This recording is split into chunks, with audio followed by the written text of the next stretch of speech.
Welcome to the What's So Smart podcast, powered by the Huntsville Madison County Chamber of Commerce. I'm your host, Clark Dunn. Huntsville, Alabama is known as a smart place, but really, what's so smart about it? In this podcast, we will talk to the leaders of Huntsville's economic and cultural development to answer that question. From rockets to genomics, from cyber to music, What's So Smart will explore the visionary and data-driven initiatives that make Huntsville so smart. Stay connected with us on all your social media platforms at A Smart Place. You can watch the full conversations on our YouTube channel at Huntsville, Alabama, USA, and be sure to subscribe wherever you listen. Thank you so much for tuning in, and we hope you enjoy this episode of the What's So Smart podcast. Welcome back to the What's So Smart podcast. Today I sit down and talk with Kay Taylor, the Vice President of Education for the United States Space and Rocket Center. Thank you so much for joining me today. Well, thank you for having me. So I want to talk a little bit to begin with, just with a little bit about your background. Tell me a little bit about where you're originally from and kind of how your journey to come to the Space and Rocket Center kind of came about. Sure, certainly. I am a native of Alabama. I grew up in Albertville, just to the east of here. My dad worked at NASA. He was in contracting, and my mom was a school teacher. So we always sat around the dinner table talking about NASA and school things. And I grew up and went to school in Auburn and a few other SEC schools, and I went off. I left the state and worked originally in newspapers and then in higher education, and always kept up with what was going on in Huntsville and North Alabama, and we had some health changes in the family, and I needed to come back home, and so took care of that, and then I was like, wow, what a place. Huntsville had undergone so much change and expansion, and I was fortunate enough to get on at the U.S. Space and Rocket Center, doing some special projects and then working with their education department. And I just realized I've been there 10 years this year, and it's a remarkable place. So, obviously, knowing a lot about NASA, your family's talking about it growing up. Were you able to attend space camp growing up and being able to see it and then being able now to go back as an employee there and see space camp? I missed my space camp window just a hair. I love it that you think I'm as useful as that. I missed it by just a little bit, but I knew of it. Yeah. And I know that my mother, she always wanted to go to the professional development program, Space Academy for Educators. And unfortunately, she retired before she was able to do that. But I can say if things come around, today we welcomed in the first group of teachers for the summer, and I got to address them, and they're off and running with Space Academy for Educators. And wow. Every summer, I think, if my mom was in this cohort, man, she'd be ripping it up right now. Yeah, and like you said, you come back to work at Space Camp Huntsville. 10 years ago, Huntsville was on the cusp of what it is coming today. Yeah. Did you ever imagine that, when you started working at Space Camp, you moved back here, that Huntsville would be what it is as we're recording this episode in May of 24? Well, what really surprises me is that Huntsville has grown into itself. Mm-hmm. It was always a very smart place, and people were hardworking. And it looks like Huntsville has learned to lighten up just a little bit. They still work hard and they still do great things, but just the culture of the city and the activities and the quality of life is astounding. Mm. Yeah. Yeah, and I think, that infrastructure that we have now, I think is something that's been built up over time. Like you said, I think to see where we are today wouldn't have been possible if it wasn't for what happened or what was built 50 years ago. Yeah, exactly. And I think it's incredible to see. So, we mentioned a little bit of Space Camp. That's kind of what a lot of people associate with the Space and Rocket Center. Right. But the work you with education and STEM stuff is farther beyond that. Mm-hmm. Talk a little bit about some of the other projects, like you mentioned with the cohort with the teachers and other things that are going on within the education at the Space and Rocket Center. Certainly. Well, it's summer, and summer is a busy time. Last weekend, we kicked off the summer season for Space Camp. So for summer, we're going to have roughly 1,000 students a week coming through attending Space Camp. Today was our first day with our teachers. We'll have educators coming through for 9 weeks for professional development, unlike anything else you can find anywhere. Wow. But the Space and Rocket Center is actually 3 businesses at a minimum, if not more, rolled into one. There is Space Camp that is an international brand and is what people stop me in every airport I go through, because I always travel in a Space Camp For t-shirt, sure. Of known course. the world over. But it is also the U.S. Space and Rocket Center and the Intuitive Planetarium. And the U.S. Space and Rocket Center is one of the premier space environments in our country. We have artifacts, we have educational programming, we have walking history, walking among the artifacts. We have a Wow. docent corps of Apollo and Skylab and Shuttle and ISS programs who walk around and add to the experience. And that's one of the things that separates the Space and Rocket Center from other space museums, is our living history and our contemporary history, if you will, that is in the museum. The people make it so much more than just a building with stuff in it. But in that building, we have expanded live engagement. We have a live science program in our main atrium. 2 times a day, we have live science. We're bringing the audience up to do science.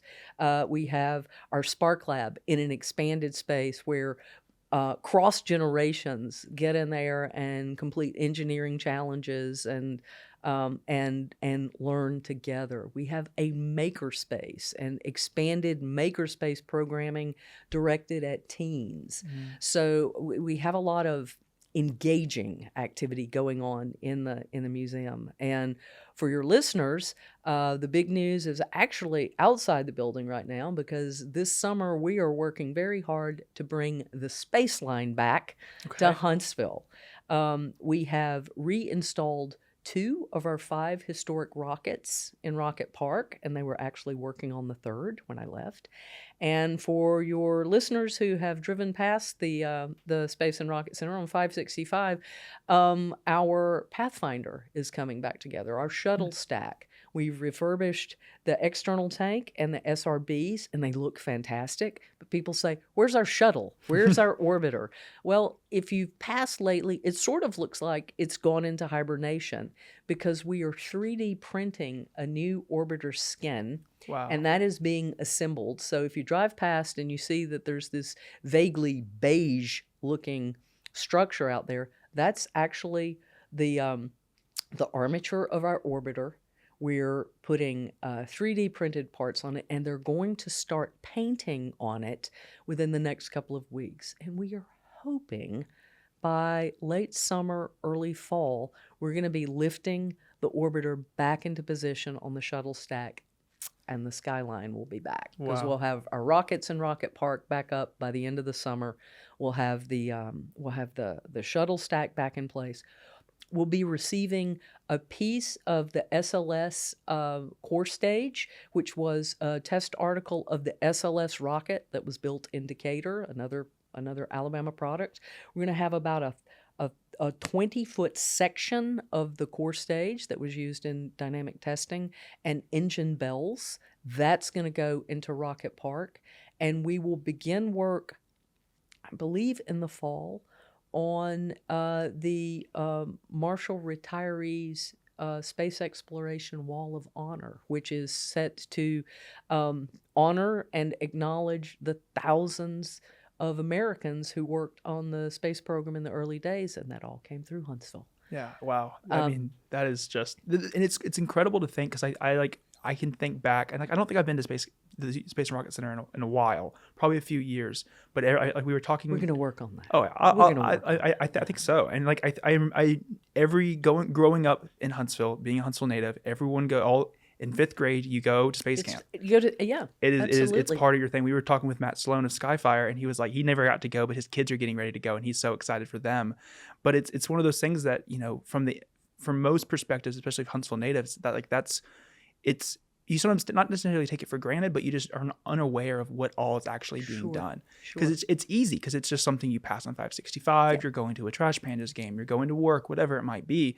But to think about all the things that are happening there, and do you think some of these new initiatives, some of these new buildings that are being made, is kind of bridging that gap to attract a wider range of audience? Oh, I absolutely do, because the third pillar at the Rocket Center is the newest member, which is the Intuitive Planetarium. It just celebrated its 5th birthday. And the programming that the planetarium team is producing is literally some of the finest in any planetarium in the world. We had the director of the Adler tell our planetarium director, A. David Weigel, that he didn't understand how David's team was producing the amount of content that they do, because they don't just create a show and then it goes on a shelf and you plug and play. All of their shows are live engagements. They're flying with a Game Boy controller. Wow. And they're taking you through the universe. And every week they do a unique and new show in Cocktails and Cosmos. So that's a Friday night. That's a Friday night show that is aimed at a younger demographic of young professionals. It's perfect for date night. Shameless plug. They do crazy cocktails for each show, and the themes change from week to week. Yeah.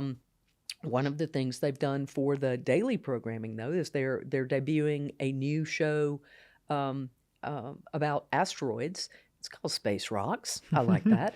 That's gonna come online June 3rd, and that's gonna be added into the daily rotation. But those Friday evening shows, they're amazing. It's geared towards an adult audience, although it is accessible by children because we have families that will attend. But it's a more adult leaning program, and we're also, just to mention one more aspect, we've also launched something for adults, Okay. which is called the Space Camp Institute. And the Space Camp Institute is where we're now working with programs that are for adults, for industries, for companies. Our inaugural offering through the Space Camp Institute was an AI symposium back in February. And that was the first conference in this area that addressed AI. Wow. So we kind of got at the tip of the spear on that, and we're looking to bring in thought leaders to talk about issues in space, aeronautics.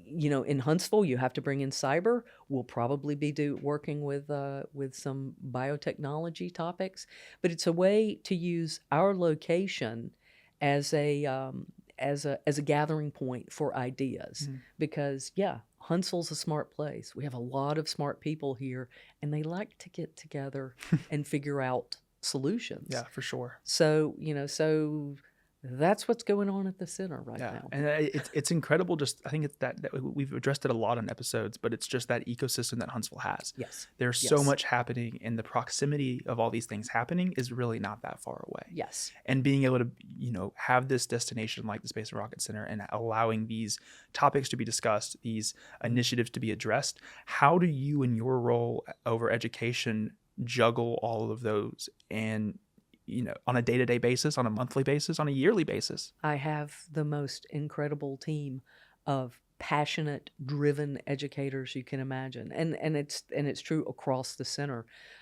We kind of look around sometimes and see, camp is rolling right now.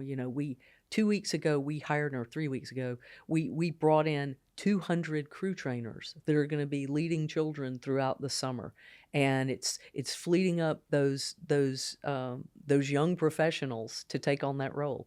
In the museum, we're now entertaining tourists from around the Southeast. We're a destination in the Southeast, one of Alabama's top tourist attractions, and we all just lean in, and we all share the common mission that at our heart, education is what we do. Yeah. So I have a lot of great colleagues that keep us moving and keep us on track. And it's a lot. We're spinning a lot of plates, but that's part of the tempo, and that's sort of part of the tempo of Huntsville. For sure. I mean, Huntsville it moves very quickly, but it's amazing to see the pockets of Huntsville that things seem to slow down just a little bit. And I think it's a good balance to be able to enjoy both areas and then both pockets, because there's times when moving quick like that at the Space and Rocket Center, your day-to-day work, especially right now being probably peak season, being able to see that hustle and bustle, but being able to go to other areas in Huntsville and everything kind of slows down for a minute. It's needed, and it's a cool experience. Thinking through these last 10 years that you've been at Space and Rocket Center, is there a unique experience or a story that stands out among the rest, either an interaction you had with someone at the Space and Rocket Center or just being out and about in Huntsville? There are many. Everyone carries around moments. One of the ways that the Rocket Center functions best is sort of as the front door to Huntsville. When groups are coming through, when events are happening, invariably folks come to the Space and Rocket Center because it's a great way to see the heritage that put Huntsville on the map. But it's also a place where you catch up and you understand what's coming next for Huntsville. So there are a lot of moments like that. But one recently that is just, for me, so Huntsville. We recently received from Blue Origin a BE3U test engine. Okay. So this is an engine that has been fabricated in Huntsville because Huntsville has always been in the propulsion business. It was built here in Huntsville. It was tested in the test stands out on Redstone. So before they gave it to us, their employees all signed that engine. Wow. And if you're coming, when I come to back, the Space and I will Rocket be back. Center, it's in our main atrium. It's in the center of the atrium. So you see all these signatures of the people that worked here in Huntsville to build that engine and test that engine.